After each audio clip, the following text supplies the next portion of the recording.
It's a one sided Ravan show. সত্যি বলতে রামায়ণের ট্রেলারটা দেখার পর আমার প্রথম রিয়াকশন ছিল what a presentations of Ravan, একেবারে রুথলেস, ভয়ঙ্কর and Majestic screen presence.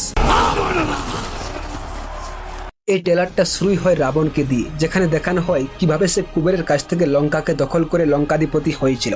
And ভাই, যেভাবে ইয়াসকে উপস্থাপন করছি আর ইয়াসের যা পারফরমেন্স তা দেখার পর আমি লিখে দিচ্ছি যে এই রামায়ণকে মানুষ ভবিষ্যতে রাবণ এর জন্য মনে রাখবে। এছাড়াও এই ট্রেলারে এমন অনেক সিন আছে যেগুলো লিটারেলি গুসবাম্প ফিল দেয়, যেমন কি ইন্দ্রদেবের বাহন ঐরাবত, লর্ড বিষ্ণুর অ্যাপিয়ারেন্স, শূর্পণখার রথ, everything look absolutely stunning. Ranbir Kapoor এসে লর্ড রাম, সাই পল্লবী এসে মা সীতা। আই নো ইয়াস আর রাবণকে নিয়ে অনেক আলোচনা হবে, বাট সাই পল্লবী এসে মা সীতা, ভাই কতটা বিউটিফুল লাগছে। She just stole the show with her presence. Jatayu versus রাবণের এই সিকোয়েন্সটা দেখার পর আমার মনে হচ্ছে এটাই হয়তো এই পার্ট 1 এর বিগেস্ট হাইলাইট হতে চলেছে।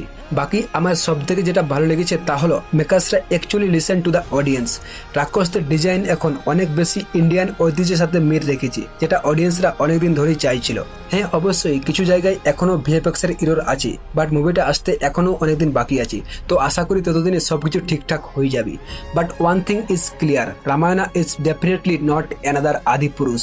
বাকি যারা এই ট্রেলারে হনুমান, সুগ্রীব, অঙ্গদ আর পুরো বানর সেনাকে খুঁজছো, sorry bro, you will have to wait for part 2, কারণ পার্ট 1 এর এন্ডিং মেবি সীতাহরণের সিকোয়েন্সেই হবে। বাকি এখন আপনাদের বলার পালা, আপনাদের এই ট্রেলারটা কেমন লেগেছে এবং এই ট্রেলারটার বেস্ট প্লট কোনটা তা অবশ্যই কমেন্ট করে জানিও।